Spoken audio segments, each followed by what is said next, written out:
Hey, Shalom Akim, Shalom, Shalom. All praises, glory, and honor to Yahweh, Ba'ashem Yahweh Shai, Ba'ashem Rakakwadash. Double honors to the apostles and the elders, great millstone for teaching us his truth. Salutations to the sincere Akim and Aquatham listen. May the blessing of election be upon your house. My name is Brother Raquai. I'm back in here with another quick and Lord's will, as always, an edifying lesson. And for today's lesson, I kind of wanted to go through this article that I found in regards to Trump having talks with the King of Jordan.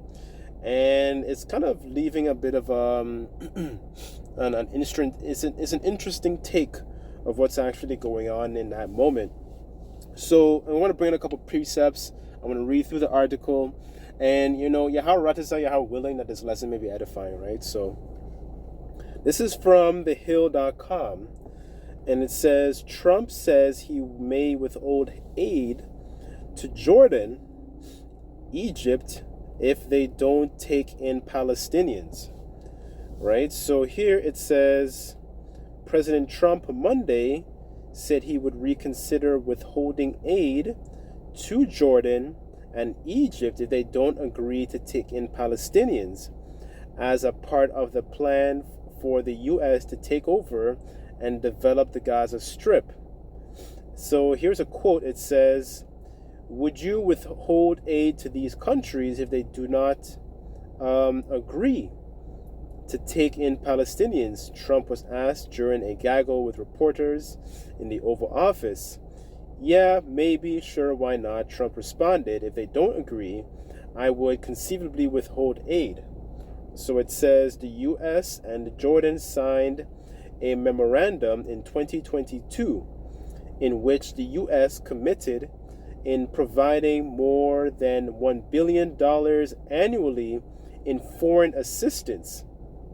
The U.S. provided roughly $1.5 billion in foreign assistance to Egypt in fiscal 2023. So now, what Trump is doing, it's he's cutting back on a lot of these different programs, and he's using something kind of like, I guess you can call it like a soft power, where essentially instead of coming at a nation very, very directly, the objective is to now kind of coerce them into doing what you want to do. So for example, in Canada, what Trump has done is, he has slapped on a 25% of tariffs, right? And then in the long run, that encourages a lot of, not only does it make the products, Canadian products, on U.S. soil more expensive, it's more to it can also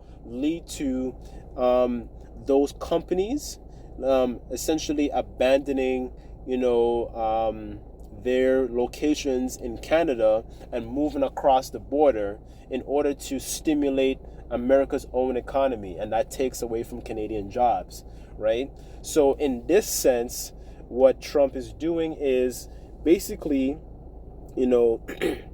he's providing aid to these other nations, and essentially whatever Trump needs to get passed and to get done, they kind of essentially have to agree to it.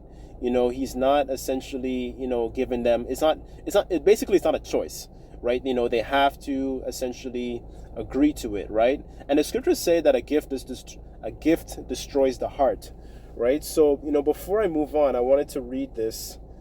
I came across this precept, and let me just pause right here. Just bear with me.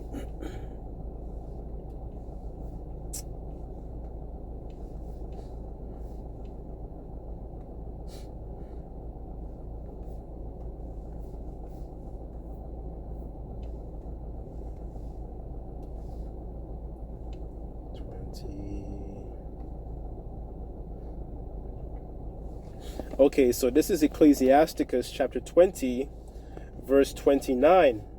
And it says, presents and gifts blind the eyes of the wise, and stop up his mouth that he cannot reprove. So let me go to the KJV and see how that's also worded. Just bear with me.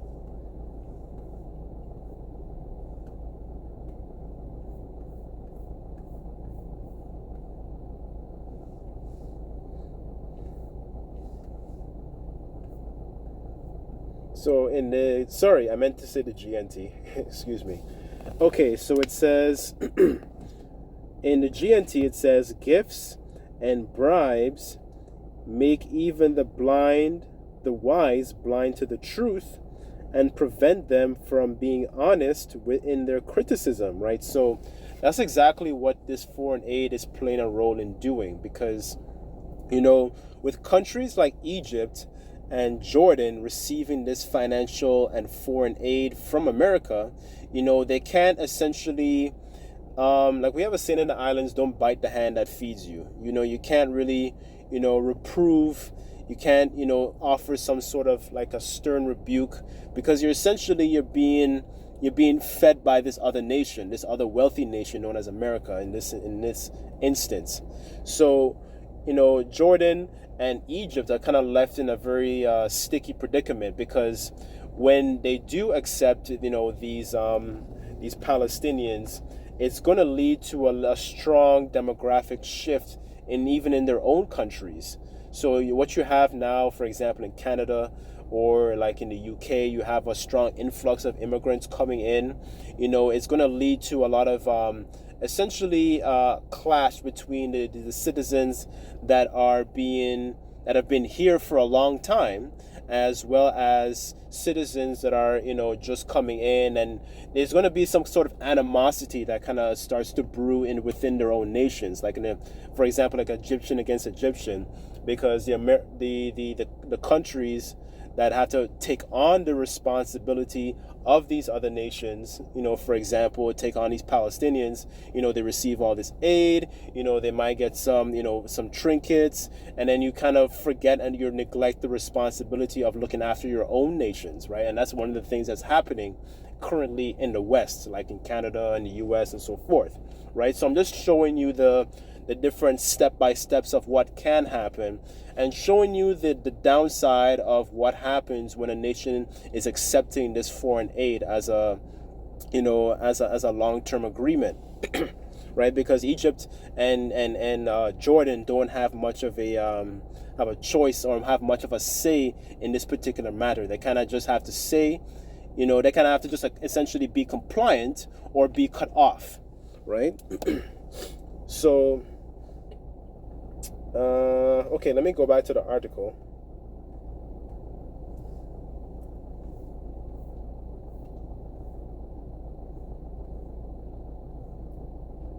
Okay, so it says here,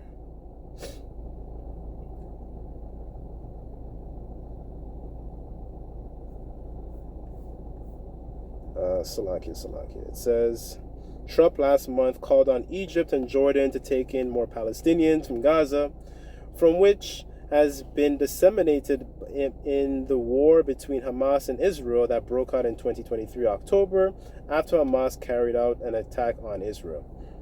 Since then, Trump has proposed that the United States take control of the Gaza Strip and rebuild it into an economic development.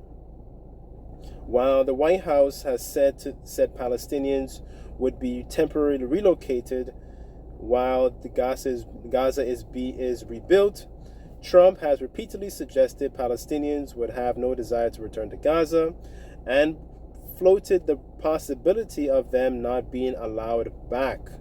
So, further on it says Arab leaders in the region have said efforts to displace Palestinians and move them into neighboring countries are a non-starter. Egypt and Jordan, and countries with peace treaties with Israel, oppose absorbing Palestinians, claiming it would pose a security risk and destabilizing, and threatens to provoke mass opposition. Jordan has already houses about 3 million Palestinians, many of whom already have been displaced by prior wars, right? And it shows that something I was also meditating on, is that all these different skirmishes and all these different situations that's going on in the so-called Middle East, it shows that the real people are not currently in that land, because if the real people of the Lord, of Yahweh Bashim El Shai, were in that land, there should be peace on earth, right? There will be peace on earth, I should say. So let me make that point real quick, because we're living in a time where the opposite is happening rather than the contrary. So let me get 2 precepts.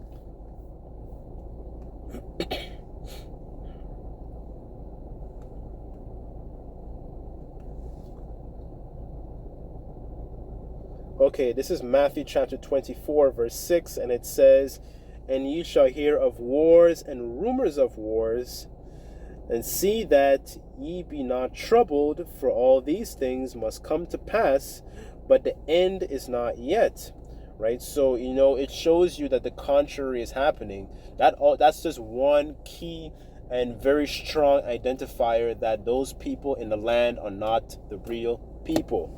So the other point I wanted to make, before I move on into the article, this is Isaiah. I'll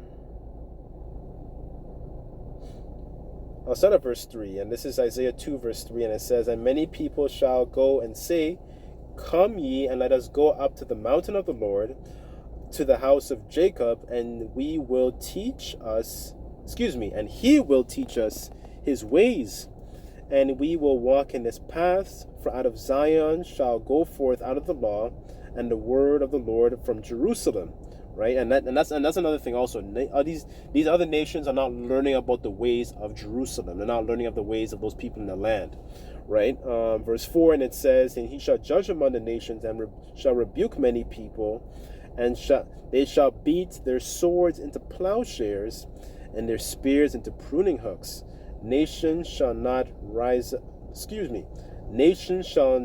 lift up sword against nation, neither shall they learn war anymore." Right? So there shouldn't be any more war in that land.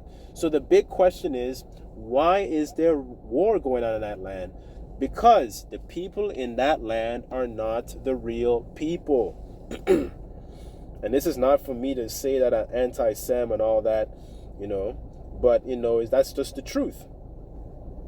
Right? So continuing on, it says, "Trump is expected to meet with the Jordan's king on Washington on Tuesday, and the Gaza Strip and its future will likely be a component of their discussions." King Abdullah II, so he's the king of Jordan, says, has already come out in opposition of taking in Palestinians from Gaza, and has Egypt.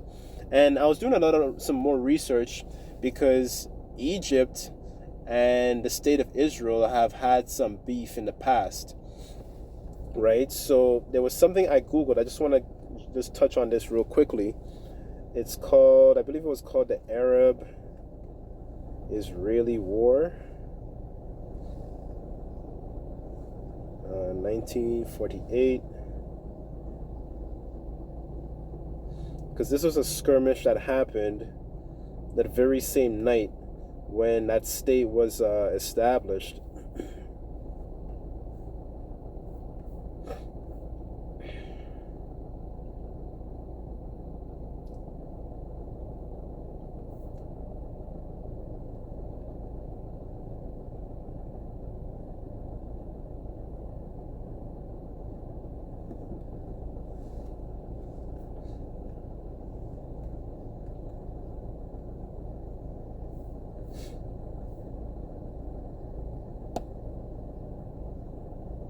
Okay, yeah, so just quickly here, it says the 1948 Arab-Israeli War, an existential war fought between Israel and Arab forces from Egypt, Transjordan, or Jordan today, Iraq, Syria, and Lebanon, right? So, right where all these different states dwell, there was a war that broke out, basically that very same night, right? It says May 15th, 1948, to March 10th, 1949, right? So ever since those people have gone into that land, there's been a war, there's been skirmishes, there's been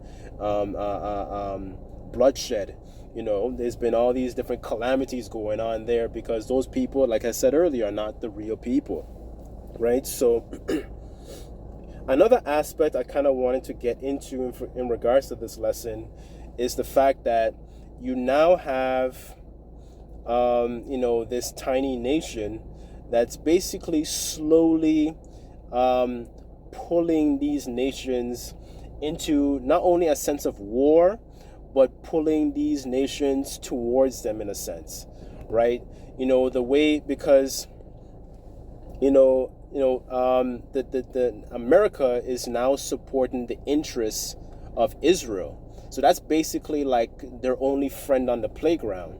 But now, you have this big bully named America now that's funding and providing aid to all these other nations, right? And they kind of essentially now have to, like smaller nations, like for example, like Jordan and other nations like Egypt, they now have to kind of now pick up the slack, for, what's going on in that land, right? And now they have to take the brunt of the force, not the brunt per se, but they have to take on some sort of displeasuring force because of what's going on in that skirmish, because that skirmish is not being contained, right? So these other nations are slowly being pulled in and drawn into this sense of war and this sense of a mindset of dislike also, because America has a massive amount of enemies, right? So let me go to the book of Jeremiah.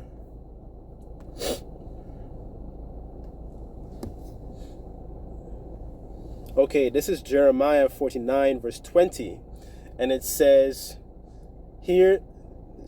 therefore hear the counsel of the Lord, that he hath taken against Edom and his purposes, and that he hath proposed against the inhabitants of Teman. Surely the least of the flock shall draw them out. Surely he shall make their habitations desolate with them. Right? So this tiny little nation is drawing out slowly, as you can see with this example here, is all these other nations are slowly being drawn out for a sense of war, right? Because they're experiencing a strong displeasure for that little state known as the state of Israel today, right? Ever since those people went into that land, there's always been constant, war. There's always been constant bloodshed. There's been constant problems, right? And now you were living in a time where, it's constantly, it dies down a little bit, and then the flames intensify, right? But the Lord's going to put the spirit on these minds of these other kings, because the king's heart is in the hand of the Lord, right? He's going to put a warlike spirit on them, right? To essentially, rise up against nations like America and the state of Israel, right? And even their own allies are going to turn against nations such as America, right? Because America has a lot of enemies, right? America doesn't have too many friends in this time, right? The scriptures say that an enemy cannot be known in a time of prosperity. So now things seems kind of like cool, because they have maybe a little ceasefire. They might have a little peace talks. That the Lord's going to put a spirit on the minds to stir up the minds of these other nations and these other kings, right? To essentially enact their vengeance upon, those countries, right? Because to essentially be a catalyst to be, to establish that third woe, as the prophecy says, right? Where is that? I think that's 11. Okay, this is Revelation 11 verse 14, and it says, the second woe has passed, and behold, the third woe cometh quickly, right? So we're referring to, World War III, right? These other nations, they have a very strong dislike for these other nations, Israel and America, right? And Trump has a very forward mouth also, right? So he's essentially, the way he speaks to, his quote unquote allies, he rubs, a lot of these nations, especially their own allies, the wrong way, right? And that also includes the EU nations, right? They're gonna get sick and tired of this whore, right? Let me go to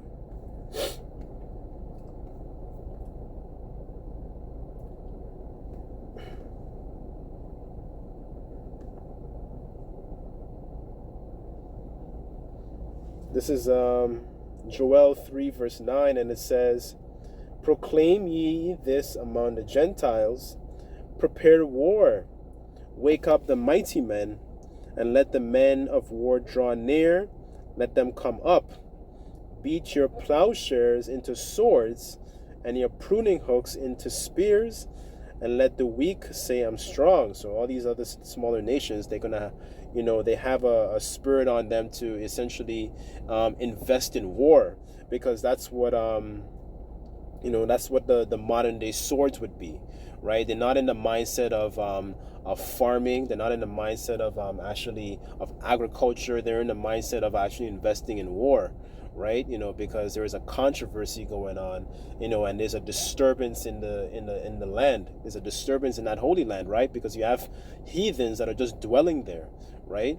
And you have these other nations, and that's also going to be coupled with other nations like, Russia and Iran and Libya and Ethiopia, pursuant to Ezekiel 38. Russia is going to be a guard to these other nations, right? And something else I was looking up recently was Egypt is actually a part of BRICS. Let me just pull it up. Egypt. BRICS. 1 second.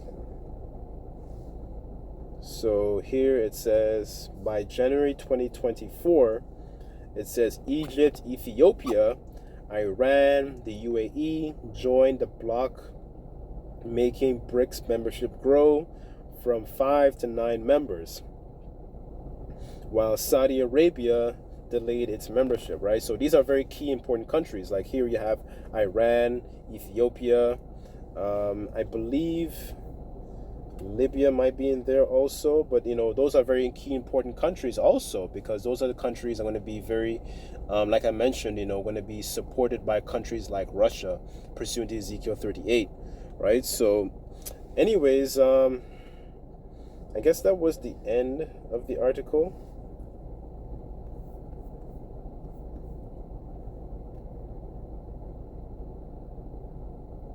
Oh, just here it says Egypt announced, oh goodness, Egypt, oh Lord, why is this happening?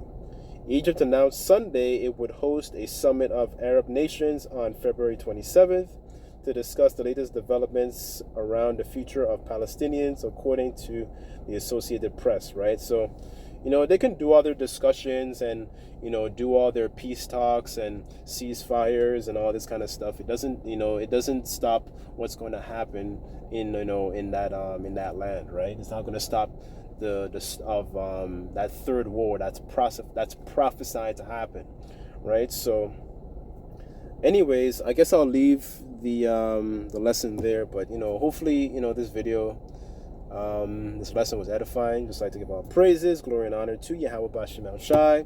Until next time, I say Shalom.